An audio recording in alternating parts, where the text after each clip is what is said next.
Hello दोस्तों, मैं हूं राजू सोनी। बाला हिस्ट्री क्लासेस से आपका स्वागत करता हूं।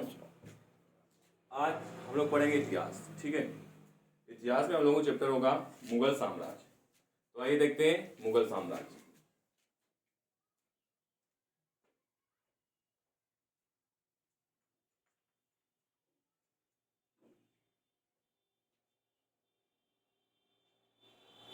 मुगल काल, चलो चालू करते हैं हम लोग मुगल काल से। सबसे पहला क्वेश्चन है मुगल काल। मुगल काल जो था उसकी स्थापना किसने की थी? तो सबसे पहले मुगल साम्राज्य का संस्थापक कौन था और कब की थी, किसने की थी? ठीक है, मुगल काल के पहले की बात है, जब मुगल भारत में आए थे उसके पहले भारत पे लोधी वंश का शासक था।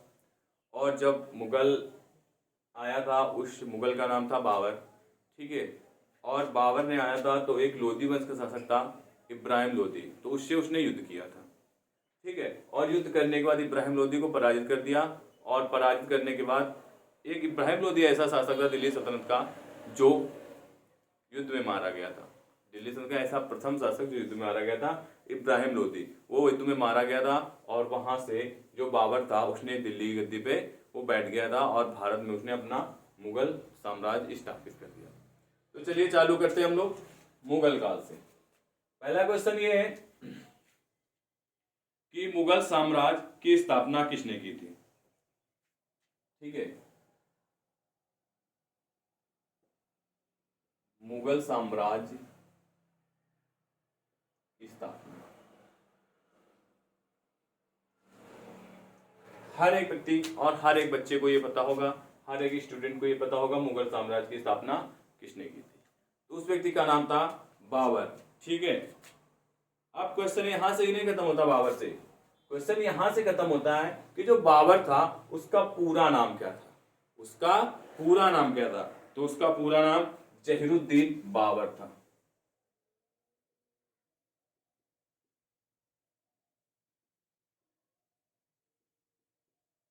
जहीरुद्दीन बाबर था।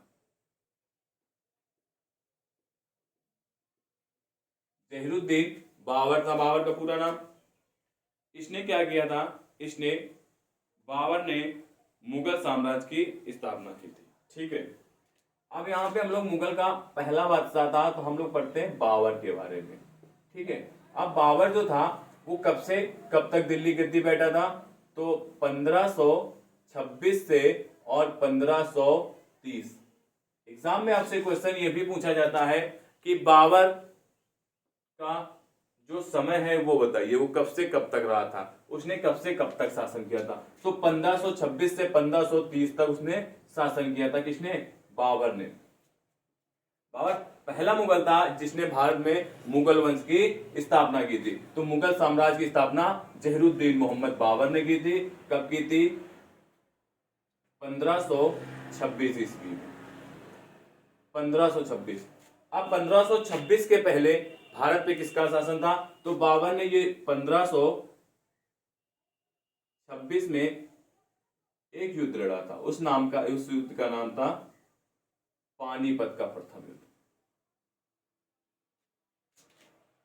पानीपत का प्रथम युद्ध ये किसके किसके बीच लड़ा गया था? तो पहला क्वेश्चन है, ये 1526 वाला जो युद्ध है, ये क्वेश्चन हमेशा आता है एग्जाम में कि पानीपत का युद्ध कब हुआ था। तो सबसे पहले डेट याद रखेंगे, 1526 में हुआ था।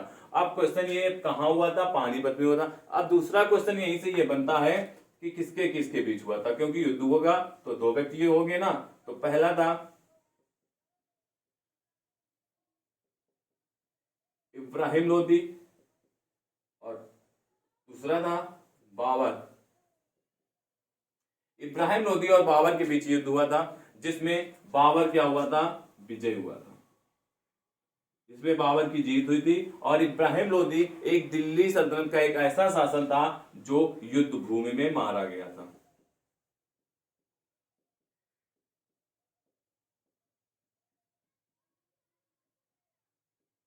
युद्ध भूमि में मारा गया था। तो क्वेश्चन ये भी बनता है कि दिल्ली सल्तनत का ऐसा कौन सा शासक है जो युद्ध भूमि मारा गया था? तो इब्राहिम लोधी। याद रखना दोस्तों, इब्राहिम लोधी।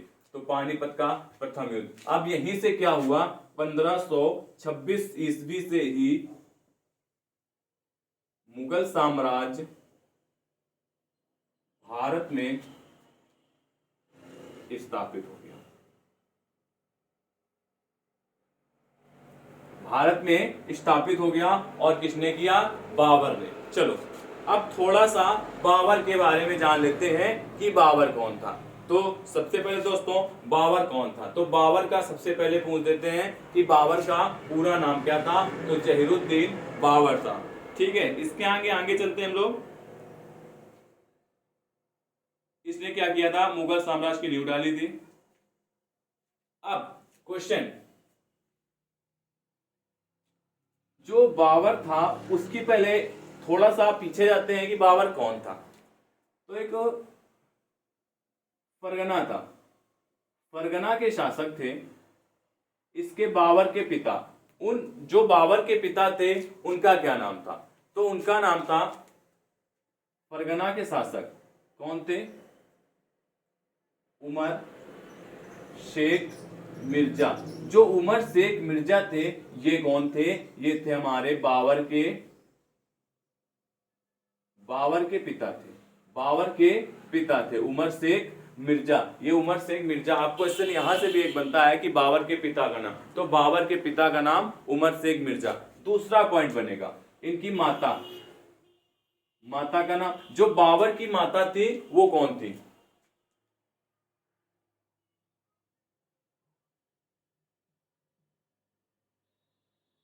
तुगलक निगार। हाँ, अब देखो दूसरा क्वेश्चन ये बनता है कि बाबर की माता का क्या नाम था, तो बाबर की माता का नाम था तुगलक निगार खां। ठीक है दोस्तों, यहां से दो बात क्लियर हुई हमारे पास कि बाबर के पिता का क्या नाम था और बाबर की माता का क्या नाम था। अब देखो, जो पितृपक्ष की ओर से तैमूर का पांचवा, तैमूर लंका आपने नाम सुना होगा, तैमूर लंका नाम सुना होगा, जिसने भारत पे आक्रमण किया था। तो यहां से जो इसके पिता हैं, यहां से तो हम लोग लिख सकते हैं पितृपक्ष की ओर से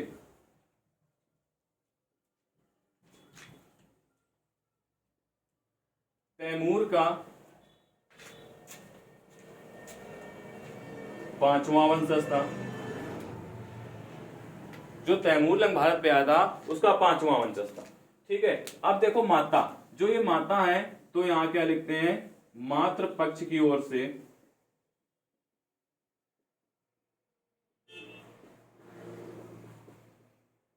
चंगेज खां का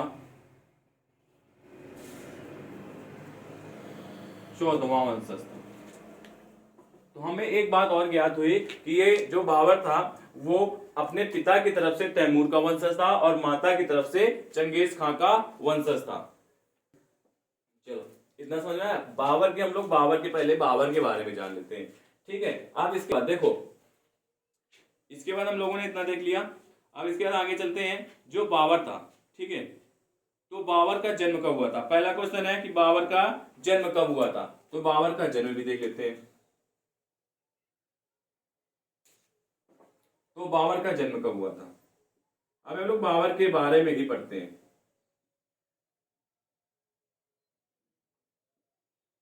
बाबर का जन्म कब हुआ था, कोई बच्चा बताएगा बाबर का जन्म कब हुआ था, तो 1483 ईस्वी में। 1483 ईस्वी में कहां हुआ था, 1483 ईस्वी में कहां हुआ था, फरगना में। क्योंकि क्योंकि ये फरगना के रहने वाला था और इसका 1483 में फरगना में ही जन्म हुआ था। अब देखो 1494 की बात है, 1494 ईस्वी में, 1494 ईस्वी में इसकी एक दादी थी, उनका नाम था एहसान दौलत बेगम। दादी एहसान दौलत बेगम, इनकी दादी थी, दादी नाम था दादी एहसान दौलत बेगम। तो इन्होंने क्या किया, इन्होंने बाबर इनके सहयोग से, सॉरी, दादी एहसान बेगम के सहयोग से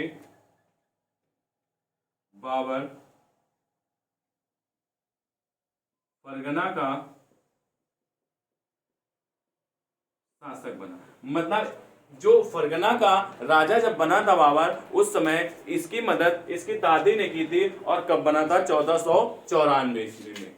ठीक है दोस्तों, इसके बाद आगे चलते हैं। इसके बाद थोड़ा हम बाबर के बारे में पहले जान लेते हैं, फिर वो जब भारत आया था तो उसके बारे में।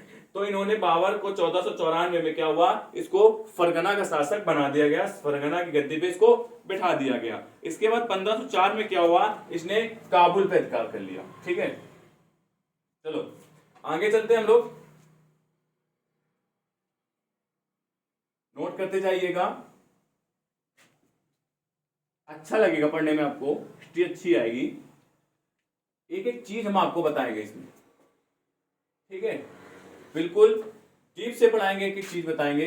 तो हम लोगों का चल रहा था बाबर,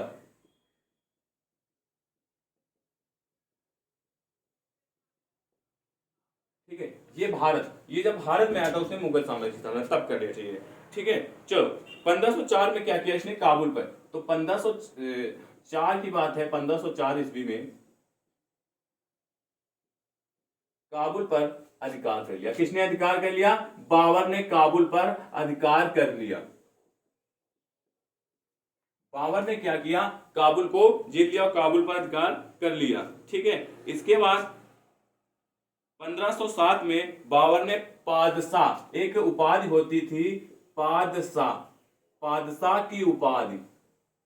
अब क्वेश्चन यहां से बनेगा कि पादशाह की उपाधि किसने धारण की? तो पादशाह की उपाधि किसने धारण की? बादशाह की उपाधि बाबर ने धारण की, बाबर ने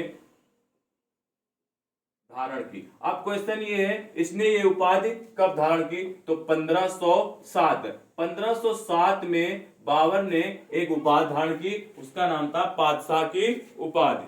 ठीक है दोस्तों, अब क्वेश्चन ये है, जब इसने पादशाह की उपाधि धारण की, इसके पहले इसके पास कौन सी उपाधि थी? तो यहां पे हम लोग देखते हैं, पादशाह की उपाधि बाबर ने 1507 में धारण की थी। अब पादशाह उपाधि के पहले इसके पास कौन सी उपाधि थी? पता है किसी को? इसके पास एक उपाधि थी मिर्जा, इसके पास एक मिर्जा की उपाधि थी। कब? पादशाह की उपाधि धारण करने से पहले इसके पास एक मिर्जा की उपाधि थी। ठीक है, क्यों? क्योंकि इसके जो पिता थे उनका नाम था उमर शेख मिर्जा, तो इसकी ये पैतृक उपाधि थी। क्वेश्चन यहां से भी आ जाएगा कि बाबर की पैतृक उपाधि क्या थी? तो पैतृक उपाधि थी मिर्जा। अब देखो, मिर्जा तो इसकी पैतृक उपाधि हो गई। अब क्वेश्चन, मिर्जा के बाद इसने कौन सी उपाधि धारण की? तो पादशाह, पादशाह की उपाधि इसने धारण की। कब धारण की? 1507 ईस्वी में धारण की। ठीक है दोस्तों, चलिए इतना नोट करते जाइए, फटाफट नोट करिए।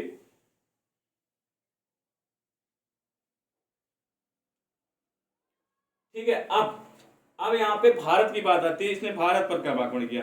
तो बाबर ने पहला आक्रमण भारत के विरुद्ध प्रथम अभियान 1519 में चलाया था। तो प्रथम प्रथम अभियान किसके विरुद्ध? भारत, भारत में। इसका देखो यहां से लिखे, प्रथम अभियान भारत का था। जब भारत में इसने प्रथम अभियान चालू किया था तो वो कौन सा सन था? 1519। 1519 में इसने किया था, और किसके खिलाफ किया था? तो यहां पे लिख सकते हैं किसके खिलाफ किया था या किसके विरुद्ध किया था। तो एक जाति थी यूसुफ, यूसुफ जाई जाति के विरुद्ध।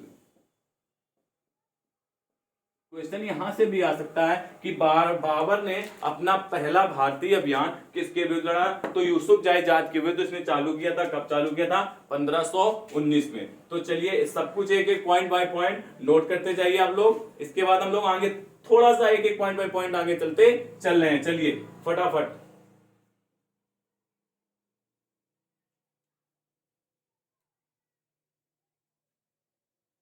ठीक है, जब इसने क्या किया, यूसुफ जाई विराट इसने विद्रोह कर दिया, तब इसने 1519 में, 1519 में दो भारतीय राज्य थे, ठीक है, दो भारतीय क्षेत्र थे जिस पर इसने अधिकार कर लिया था। उन क्षेत्रों का नाम था बाजौर और भेरा, बाजौर और भेरा। तो 1519 में ही बाजौर और भेरा भारतीय क्षेत्रों पर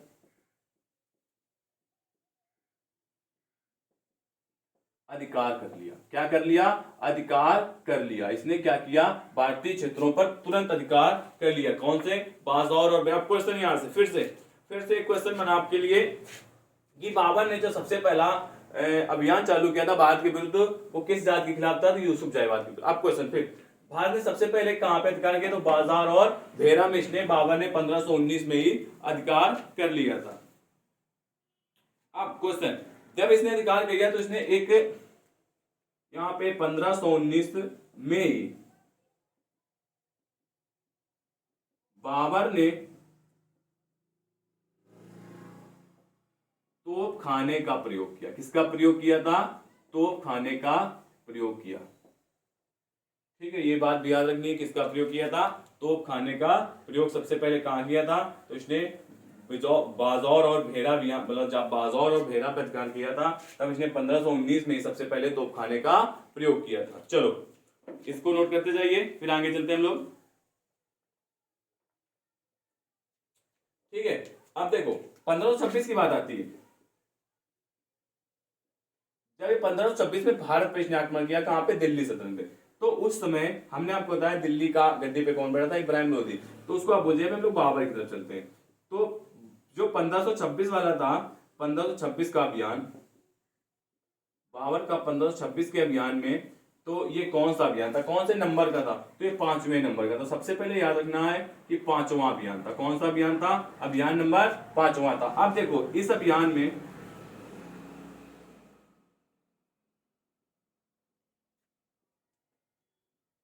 बाबर का पुत्र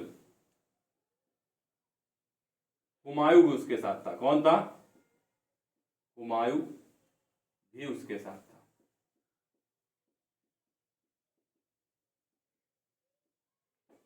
हुमायूं भी उसके साथ था।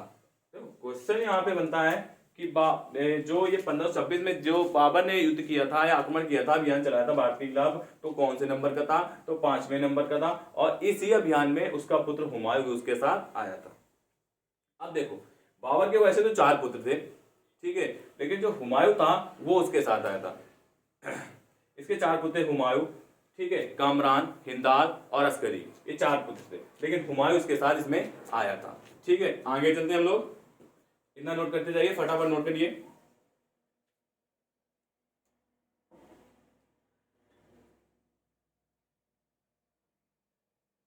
चलो आगे चलते हैं हम लोग। इसको नोट कर लिया ना? चलो आशा करते हैं समझ में आया होगा। एक एक पॉइंट, एक एक स्टेप बाय स्टेप लेके चल रहे हैं, क्वेश्चन कहीं से भी नहीं छूटेगा। अभी हम लोग मुगल काल में बाबर, सिर्फ बाबर को ही पढ़ रहे हैं। चलो आगे चलते हैं। इसने अब इसके बाद भारत में आया 1526 में, तो इसने पानीपत का प्रथम युद्ध कब हुआ था? पानीपत का प्रथम युद्ध कब हुआ था? 21 अप्रैल 1526। हमने बता दिया किसके किसके बीच हुआ था? इब्राहिम लोदी और बाबर, जैनुद्दीन बाबर के बीच हुआ था, जिसमें बाबर विजय हुआ था, इब्राहिम लोदी युद्ध भूमि में मारा गया था। ठीक है, और इसमें इसने एक तोप खाने, इस युद्ध में इसने तोप खाने का प्रयोग किया था और उस युद्ध को जीत लिया था। अब देखो जो इसमें युद्ध में तोप खाने का प्रयोग किया था, तो इसमें जो तोपें सजाई थी, ठीक है, तोपें सजाई थी, उस विधि का नाम, मतलब किस विधि से इसने इस युद्ध में तोपें सजाई थी, वो कौन सी विधि थी? ठीक है, कोई बताएगा? ठीक है, तो देखो कौन सी विधि थी? उस्मानी विधि। उस्मानी विधि से इसने इस युद्ध में तोपों को सजाया था। इसे रूसी विधि भी कहा जाता है। रूसी विधि या रूस की तरह से जो विधि होती थी, उस विधि से इसने अपने तोपों को इस युद्ध में सजा के रखा था युद्ध करने के लिए। ठीक है, आगे चलते हैं। अब इसमें बाबर के 2 प्रमुख निशानेबाज थे, उस्ताद अली एवं मुस्तफा। ये भी क्वेश्चन आ चुका है, बाबर के निशानेबाज का नाम बताओ। तो 2 निशानेबाज, किसके निशानेबाज थे? बाबर के। उनका नाम क्या था? तो हमने बताया अभी, उनका नाम था तो उसका नाम, पहले का नाम था उस्ताद अली, दूसरा था मुस्तफ़ा। उस्ताद अली और मुस्तफ़ा, ये उसके दो निशानेबाज थे। तो याद रखना दोस्तों, ये भी क्वेश्चन आ चुका है कि बाबर के निशानेबाज का नाम बताओ। तो पहला उस्ताद अली और दूसरा मुस्तफ़ा, इनके दो निशानेबाज थे। चलिए आगे चलते हैं, नोट करते जाइए। अब जो ये निशानेबाज थे, तो ये दोनों क्या करते थे? जो तोप खाने का नेतृत्व, ये तोप खाने का नेतृत्व करते थे। किसका करते थे? तोप खाने का नेतृत्व, मतलब पूरा रख रखाव यही दो व्यक्ति करते थे, उसके निशानेबाज जो थे। ठीक है, पूरा रख रखाव, ठीक है, तोप खाने का नेतृत्व यही करते थे। चलो इसको नोट करते जाइए, फिर आगे बढ़ते हैं हम लोग।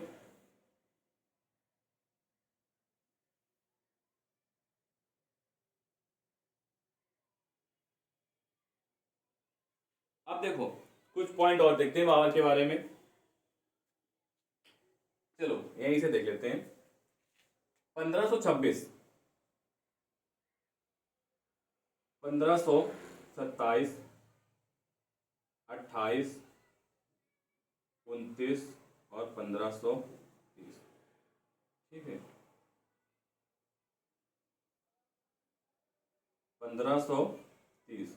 तो देखो दोस्तों, यहाँ पे जो 1526 में हुआ था, ये सभी क्या है? बाबर द्वारा लड़े गए। बाबर ने कितने युद्ध लड़े थे? और देखो इनकी खास बात ये थी बाबर की, इसने जितने भी युद्ध लड़े थे उसमें सबने इसने बाबर ने जीत हासिल की थी। ठीक है, तो इसको हम आगे चलते हैं, रब किए देते हैं इसको, आपने ऐसा करते हैं नोट कर लिया होगा, देख दो। चलो आगे देखते हैं हम लोग, यहाँ पे यहाँ से देखते हैं। बाबर द्वारा लड़े गए युद्ध, जो भारतीय क्षेत्र में से युद्ध लड़े थे उनकी हम बात कर रहे हैं। बाबर द्वारा लड़े गए युद्ध, देखो पहली डेट जो थी वो हमने आपको बता दी है, 1526।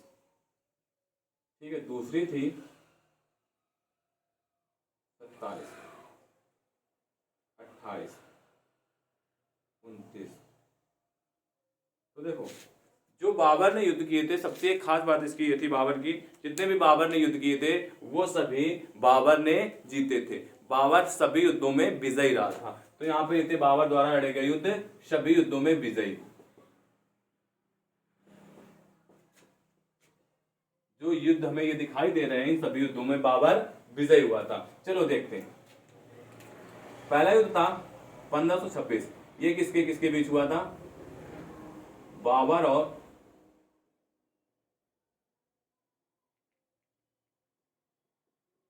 इब्राहिम लोदी। ठीक है, अब इसमें विजयी कौन हुआ था, कौन जीता था ये युद्ध? तो ये युद्ध बाबर जीत गया था। ठीक है दोस्तों, चलो दूसरे युद्ध के चलते हैं। और इस युद्ध का नाम क्या था, थोड़ा इधर देख लेते हैं। इसका नाम था पानीपत का प्रथम युद्ध, और ये कब हुआ था? 1526। तो इतनी बात क्लियर हुई 1526 के बारे में। अब लोग चलते 1527। देखो 1527 में क्या था, देखो खानवा का युद्ध,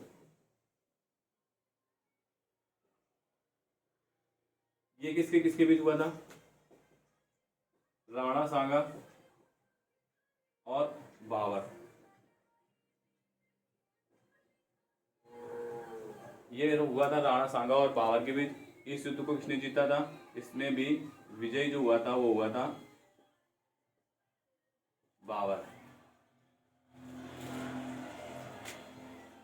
इसके बाद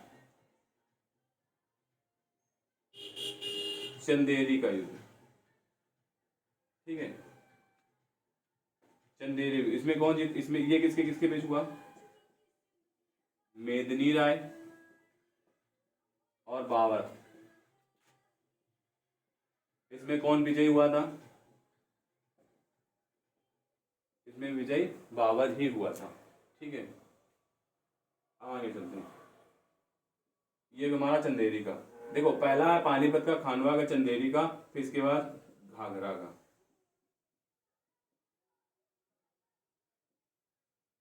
घाघरा का ये किसके किसके बीच हुआ था? अफगानों और बाबर के बीच। ठीक है, अब क्वेश्चन इसमें कौन विजय हुआ था? तो इसमें भी हमारा जो वो सॉरी इसमें भी बाबर विजय हुआ था, इसमें भी बाबर विजय हुआ था। ठीक है दोस्तों, चलो आगे चलते हैं। अब 1530 में क्या हुआ था? बाबर की मृत्यु, मतलब 1530 में बाबर मर गया था, उसकी मृत्यु हो गई थी। ठीक है, तो चलो एक बार देख लेते हैं इसको। बाबर के द्वारा लड़े गए युद्ध, सभी युद्धों में बाबर विजय हुआ था। पहला हुआ था पानीपत का प्रथम युद्ध, बाबर और इब्राहिम लोदी के बीच। तो यहाँ से जो पानीपत का प्रथम युद्ध हुआ था, यहाँ से दिल्ली सल्तनत खत्म हो गई थी और इब्राहिम लोदी युद्ध भूमि में ही मारा गया था, और वहीं से मुगल वंश की स्थापना की गई थी। किसने की थी? बाबर ने। ठीक है, चलो देखते हैं इब्राहिम लोदी, जिसमें विजय कौन हुआ था? बाबर विजय हुआ था। याद रखना दोस्तों, देखो याद ये रखना, ये भी क्वेश्चन पूछे जाते हैं कि पानीपत का युद्ध कब हुआ, खानवा युद्ध कब हुआ, चंदेरी युद्ध कब हुआ, घाघरा युद्ध कब हुआ। युद्ध भी पूछे जाते हैं, इनका सन भी पूछा जाता है कब कब हुआ, और किनके किनके बीच हुआ, और कौन इसमें विजयी रहा। दूसरा था 1527 में, ये खानवा का युद्ध, इसको खानवा के युद्ध नाम से जानते हैं। ये राणा सांगा और बाबर के बीच हुआ था। इस युद्ध में भी बाबर विजय हो गया था, बाबर विजय ही हुआ था। अगले चलते हैं 1528, चंदेरी युद्ध। चंदेरी युद्ध मेदिनी राय और बाबर के बीच हुआ था, जिसमें बाबर विजय हो गया था। इसमें 1529 में घाघरा युद्ध हुआ था, और ये अफगानों के विरुद्ध बाबर लड़ा था। अफगान और बाबर के बीच हुआ था, और इसमें भी बाबर विजय हुआ था। ठीक है, अब देखो क्वेश्चन, ये आप नोट करते जाइए, फिर हम क्वेश्चन आपको बता रहे हैं।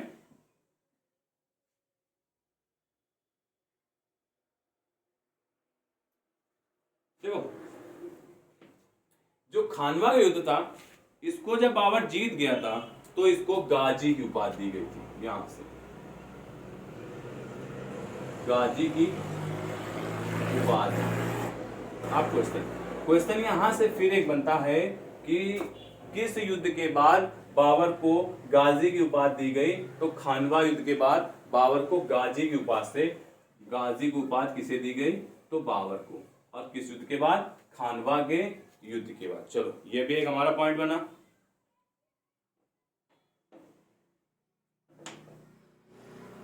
नोट करते जाइए फटाफट।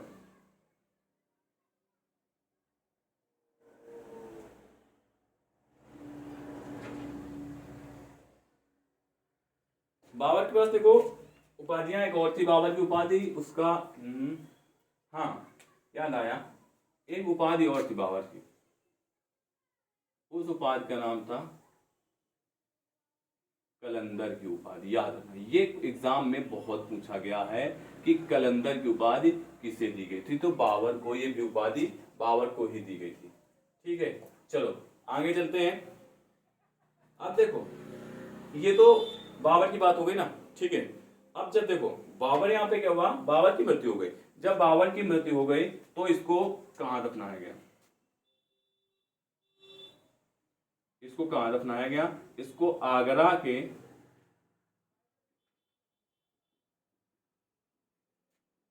आराम बाग में दफनाया गया। ठीक है, याद रखना, आगरा के आराम बाग में दफनाया गया। लेकिन कुछ समय बाद ठीक है फिर से दोबारा इसे काबुल में दफनाया गया।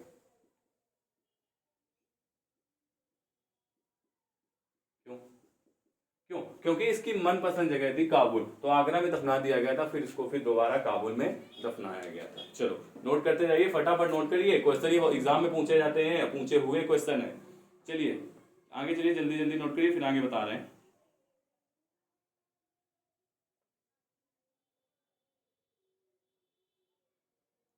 ठीक है, बाबर देखो इतना नोट हो गया, चलो आगे चलते हैं।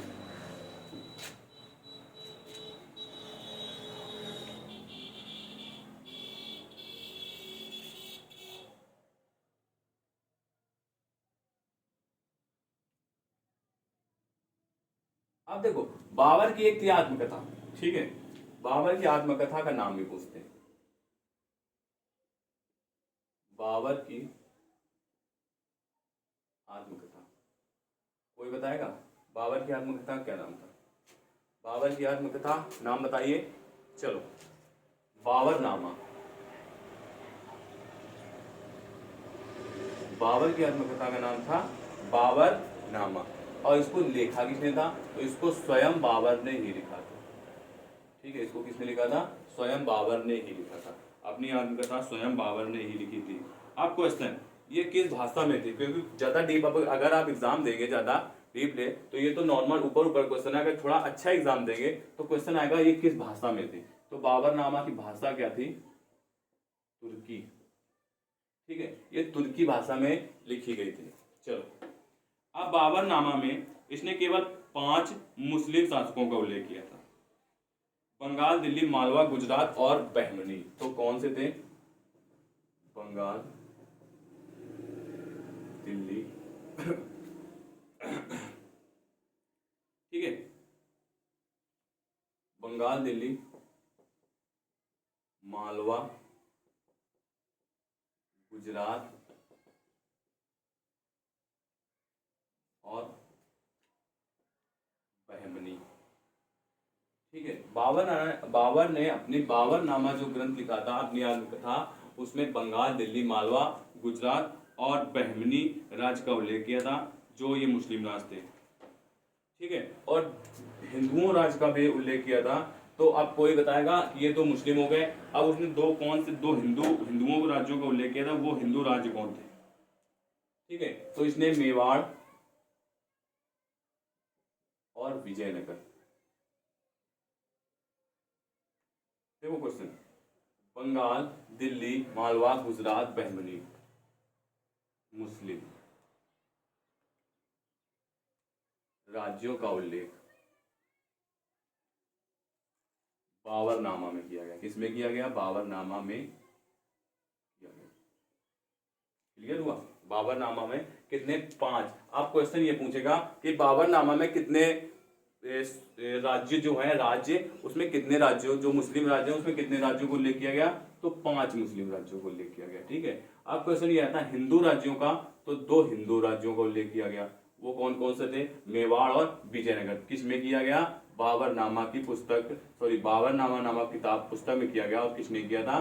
बाबर ने किया था। किस भाषा में लिखी थी? तो तुर्की। यहाँ से एक एक पॉइंट क्लियर हो रहा है ना। चलो आगे चलते हैं। तो हिंदू थे। अगर टोटल राज्यों की बात है कि उसने कुल कितने राज्यों का उल्लेख किया बाबरनामा में, तो 5 ये 2 ये टोटल 7 राज्यों का उल्लेख किया। चलो नोट करते जाइए, वीडियो को स्किप ना करना, बिल्कुल भी स्किप ना करना, छूट जाएगा, आप नहीं जानते हैं। रोक रोक के आप वीडियो को स्टॉप कर लीजिए, नोट कर लीजिए, फिर स्टॉप करिए, फिर नोट करते जाइए। चलिए आगे चलते हैं, इसको नोट करते जाइए फटाफट,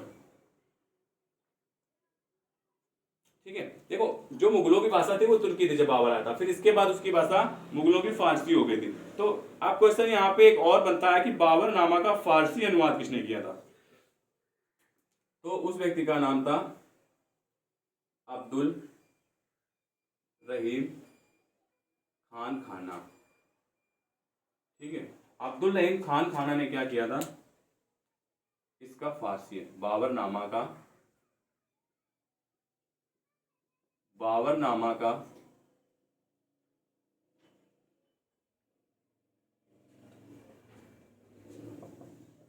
फारसी अनुवाद। क्वेश्चन यहां से फिर बनेगा कि बाबरनामा का फारसी अनुवाद किसने किया था? तो अब्दुल रहीम खान खाना ने बाबरनामा का फारसी अनुवाद किया था, ठीक है। चलिए आगे चलते हैं हम लोग। बाबर ने एक भूमि नापने के लिए मापन पद्धति चलाई थी। उस मापन पद्धति का नाम क्या था? गज ए बाबरी। गज ए बाबरी। क्वेश्चन आ जाएगा कि बाबर ने जिस भूमि मापन का पैमाना जारी किया था उस पैमाने का क्या नाम था? तो ये था पैमाना, कौन सा पैमाना? भूमि मापन। भूमि मापन का पैमाना जारी किया था, उसका नाम था गज ए बाबरी, ठीक है दोस्तों। अब इसने एक मस्जिद भी बनवाई थी, ठीक है। तो मस्जिद का विवाद हो रहा था, राम मंदिर और मस्जिद वाला।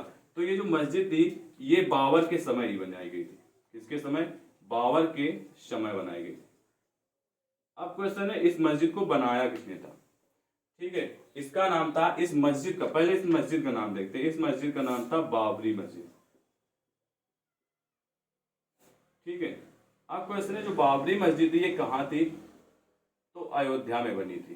ठीक है, अयोध्या में ये मस्जिद बनी थी। इसको किसने बनाया था, तो इसको बाबर का सेनापति था मीर बाकी। उसका सेनापति कौन था,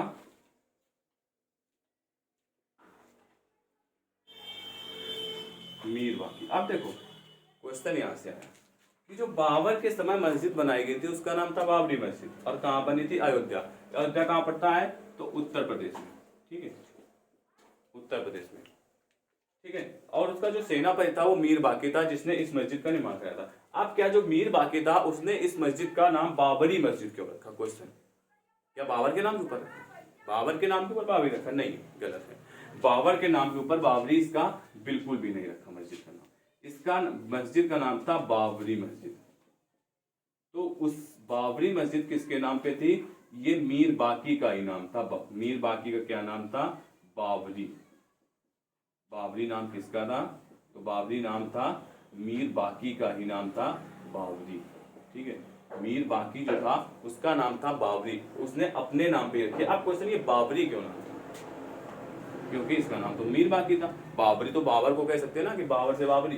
तो ये जो था मीर बाकी, इसे जो बाबर था, तो बाबर मीर बाकी को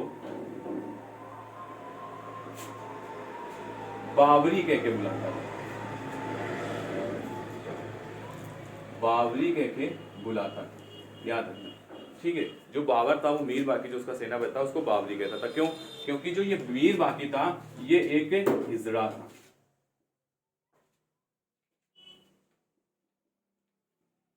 एक किन्नर समुदाय का था। ठीक है, एक किन्नर समुदाय का था, तो इसे बाबरी कह के बुलाता था। और बाबरी जो मीर बाकी था उसने स्वयं अपने नाम पे इस मस्जिद का नाम रखा था, कि ना कि बाबर। क्योंकि बहुत से बच्चे कंफ्यूज होते हैं कि इसका नाम बाबर है, बाबरी मस्जिद है, तो ये बाबर के नाम, तो नहीं, बाबर के नाम भी बाबर के समय बनाई गई थी, मीर बाकी ने बनाई थी, इसलिए इसका नाम अपने नाम पे बाबरी ही रखा था। चलो आगे चलते हैं, क्लियर हुआ ना। अब बाबर के 4 पुत्र थे, हमने बता दिया उनका नाम। ठीक है, बाबर के 4 पुत्र,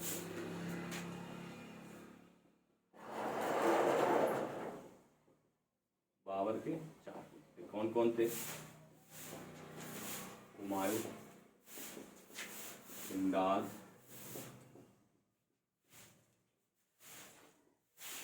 ठीक है। देखो बाबर जो था उसके 4 पुत्र थे, हुमायूं, हिंदाल, सॉरी एक पुत्र लिख गया, हुमायूं, हिंदाल, हाँ, कामरान। इसके 4 पुत्र थे। सबसे बड़ा पुत्र हुमायूं था, जिसको इसने अपना राज सौंप दिया था और बोला था अपने भाइयों के साथ इसको बांट लेना और इसमें अपने भाइयों को भी हिस्सा देना। तो हुमायूं ने उदारता बरती थी और उस राज्य को अपने भाइयों में भी बंटवारा कर दिया था। तो दोस्तों आज के लिए इतना ही। बाबर, हम लोगों को बाबर में समझ में आ गया ना। ठीक है, चलो दोस्तों मेरे चैनल को लाइक करें, सब्सक्राइब करें और जितना ज़्यादा हो सके शेयर करें। बिल्कुल ज़्यादा शेयर करें, जिससे और भी दोस्तों को मदद मिलती रहे। ठीक है, जय हिंद।